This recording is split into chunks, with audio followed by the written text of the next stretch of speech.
expensive to hire an expert. Well, wait till you see how expensive it is to hire an amateur. So that's kind of my story at 2K. Is I was able to generate some value, but I'm sure there's some ways I blew it, and I really wish I met the special interest group, the games user research group on LinkedIn sooner, because they're all fighting the same battles, learning the same lessons. So why reinvent the wheel? So that's basically my informal talk, and I'd like to leave the rest of the time for your questions. And, the titles I worked on are on the right, and these are just some things that I thought might be helpful to you guys. But you don't have to be limited to this. So who has some questions? What were some of the usability challenges for Bioshock 2? Oh, Bioshock 2, man. Well, I worked almost exclusively on multiplayer, and it was Irrational's. I want to say it was their first next-gen multiplayer. Well, it wasn't their first, but it definitely wasn't their expertise. And it actually ended up getting outsourced to a company called DarkSide. So, DarkSide? It was DE. It was Digital Extremes, actually. So the biggest challenge was actually working with a different team and seeing that whole dynamic. Even though it's the same game, different parts of games might be made by different companies. Especially since they're getting so big now. So that was the biggest shocker to me. And I don't think any of us were ready to handle it.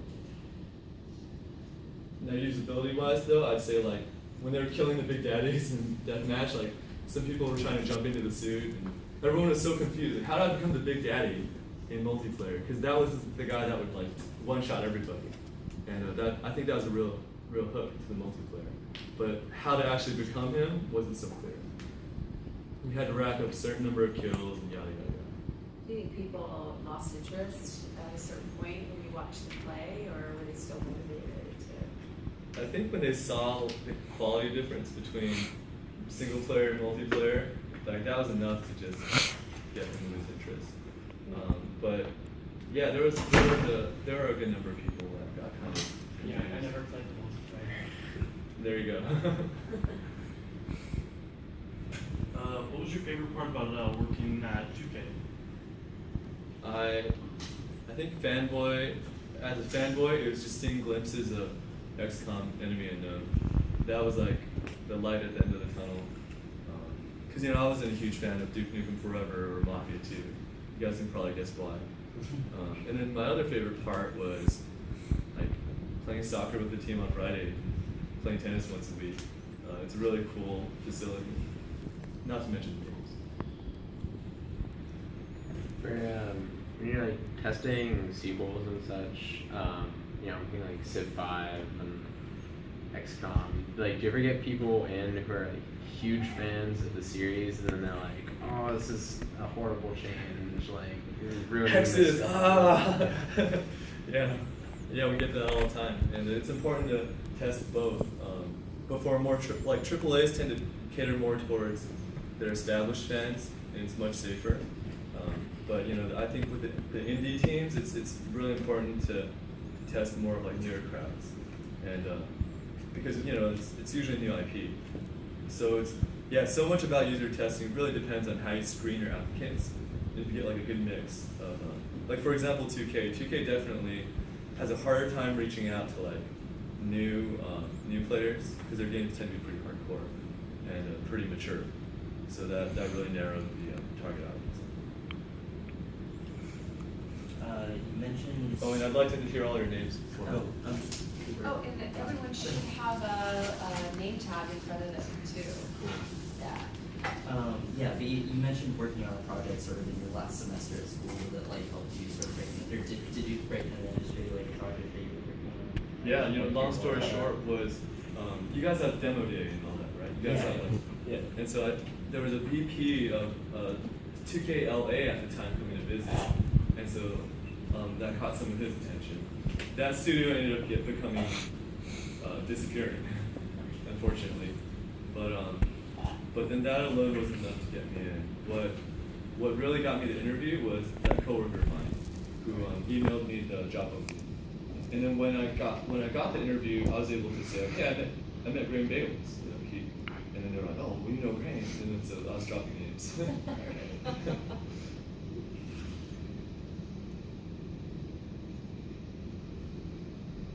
more questions? What it's like in the real world and a really big publisher? Go ahead. In terms of like all the design teams you worked with, which one did you find the easiest or like most fluid, like really understood like what's going on? I'd say definitely Firaxis. Firaxis? Because, and again, I'm not a 2K On a side spokesperson. note, Yeah. did you ever meet Anton Stringer? I think he's a designer there. Oh really? Yeah. Unfortunately, He's the guy that I got only me met into this some actually. old dude called Sid Meier, but no, I'm kidding. But like, I only went out to Maryland once, and that was like a real dream come true. But they were, and again, I'm not a 2K spokesperson, but I just want to give you a little bit of insight scoop. Like, I'd say they were the team that was the most on time and on budget, but it's always a challenge with all the pressure and all the competition in the industry.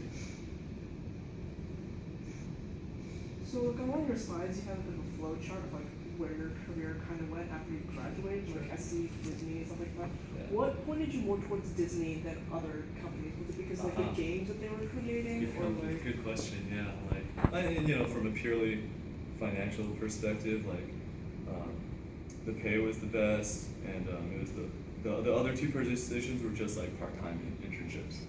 But like Disney had this 6-month program, and I also didn't finish school, so it was the only program that like helped me maximize the most out of my time. And my brother also worked at Disney too, so it was an excuse to spend more time with him. And also, I prayed to pass on that for a long time. So what was the experience in getting the job at Riot and Blizzard? Man, that was a trip. You know what's amazing about Ben too is he has this ability to get in some of the hardest companies to work for. Riot Games is extremely selective. Extremely selective.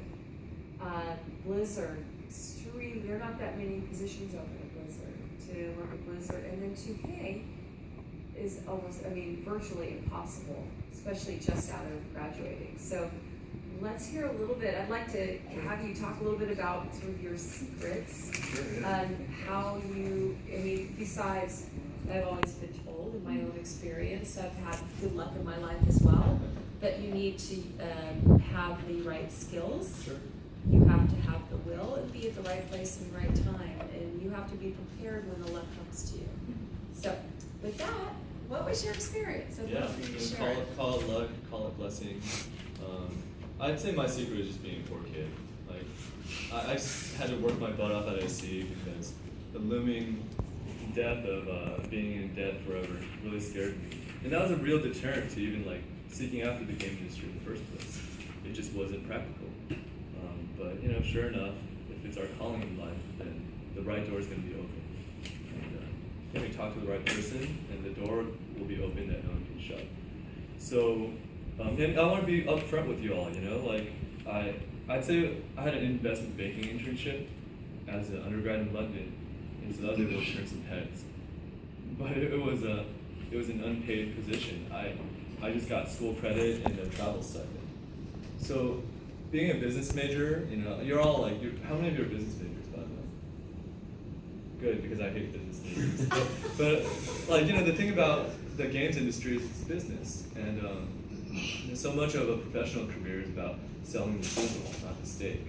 So I'm not super like the perfect student, but I just learned a few things about the faith, and also about just presenting ourselves professionally and technically, and developing the right skills, writing a good resume, and just being. I hated interviews. I was a kid that would start like hyperventilating after an interview, but you go through enough of them, and it's especially when I realized it's important for being a game designer. I was like, man, I really got to learn how to speak in front of strangers. So that was huge for passing those interviews, and just from the outside looking in, like the moment I got the Blizzard internship, it was a finance internship. It was a part-time finance internship, but just the Blizzard name. Like I made a phone call to Disney. I said, hey, I've got this offer in Blizzard expiring in 2 weeks, but I'd really like to work for you guys instead. What should I do? And I was in their office a week later.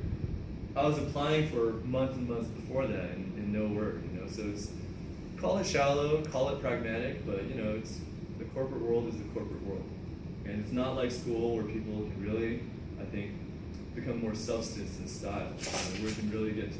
Sometimes in the corporate world, people will judge you based on appearances, so just something to prepare yourselves for.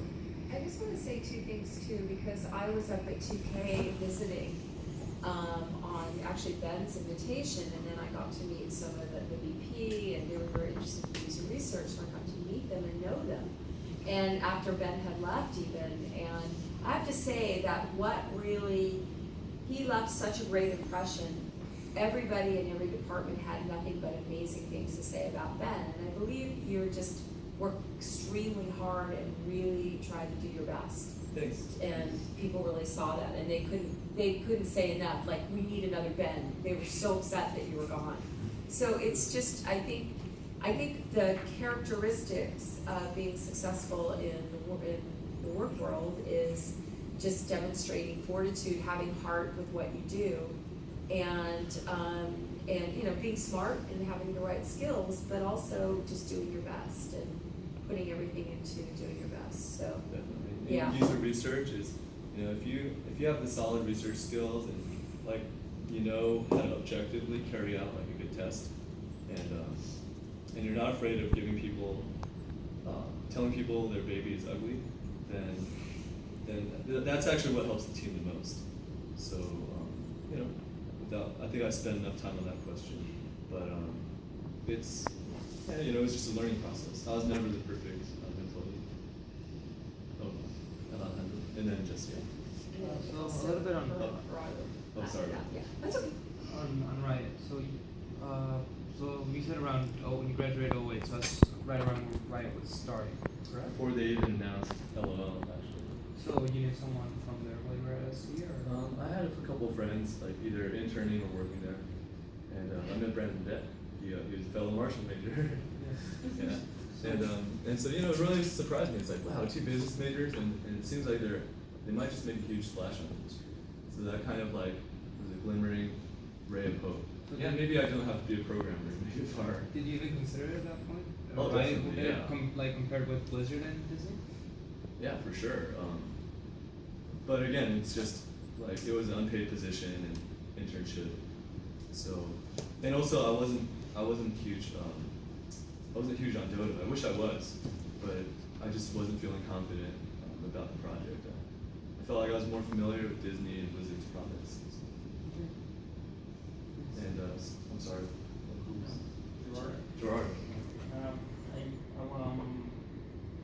What was, did you have any difficulty with designers as you presented?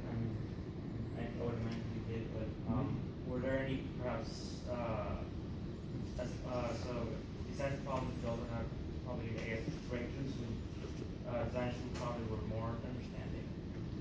Yeah, I'd say like most of the designers. I never ran into a difficult designer at 2K. And whenever there were difficult talks, like usually it was between the higher up producers. But I would say, you know, I've said enough good things about Firaxis, but what I will say is usability isn't their forte. And what helped really break through was, how many of you have heard of Civilization World? It was originally called Civ. Yeah, eventually it was called Civ World on Facebook. Because 08 was when like 2011, 2012 was when like Facebook games were like huge, it was like the biggest thing. And people were having a really tough time figuring out, like, you know, other Facebook games were like Farmville and things like that. But here's Sid Meier himself working on a Facebook game. So his game was really complicated, intricate, and the tutorials were kind of the weak link. So it was really hard to get him to buy in because Sid knows fun. That's his thing. Like, he's the master of rapid prototyping. But as a result, they tend to be kind of quick and dirty. And his associate producer was trying to pitch like, hey, maybe we can spend more time on the tutorials. And you know, the Facebook audience is pretty new to gaming. So the tutorials were so crucial. So one thing I learned from, I think, industry peers is it's not a matter of, when it comes to tutorials, you can count the number of people that pass it or not, but what's even more convincing is you can set time goals. Because if you want, usability wise, if you want somebody to learn your game, you should have a good idea of like the maximum allotted time it should take for them to learn how to actually play your game.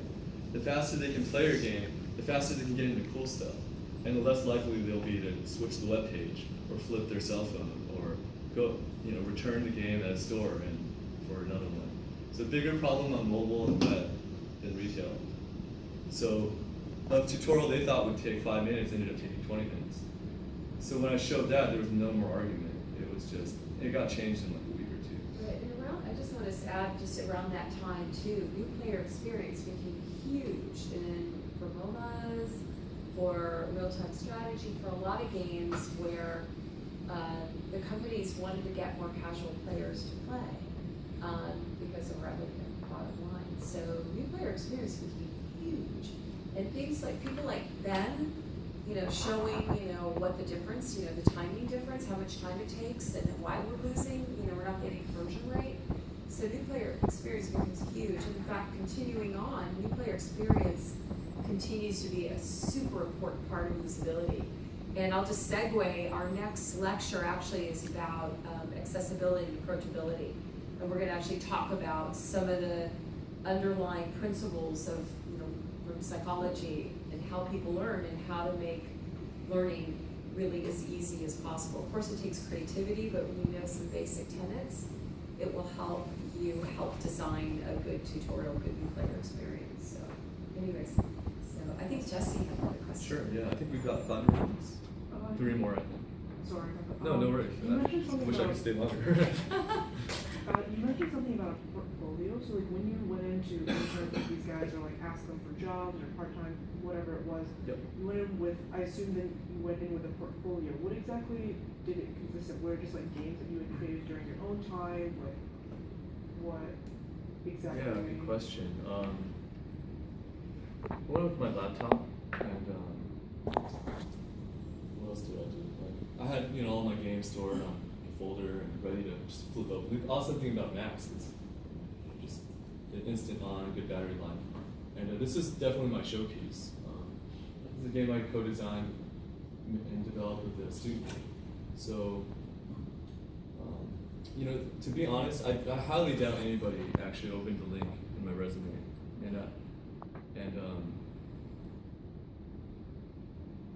And so actually in the interviews, just the fact that I was ready and willing to show them my game, I think left an impression. Even though in none of my interviews did they actually have time to be like, hey, let me try your game. But when I was hiring people, I always made it a point to check out their links and their portfolios online. So online portfolio is preferable, but I never had one, so I just borrowed my partners. Does that answer your question? Yeah. Do we have time maybe for one more question? Venture, any last minute? Okay, cool. So do you want to post your email? Oh yeah, I was thinking of Yeah, so what Ben will do is he'll leave his email here. If you guys think of anything afterwards you want to talk about, he's offered and really open to answer any questions and any follow-up. He's a great person to talk to, and he's really wants to help any of you out. So there it is. And on Facebook and LinkedIn, it's the same. So I always like making new friends. It's a real pleasure to be here, hang out with you guys today. Great, and let's thank him very much. Extremely generous, so I really appreciate it. So not everyone's always that friendly and open.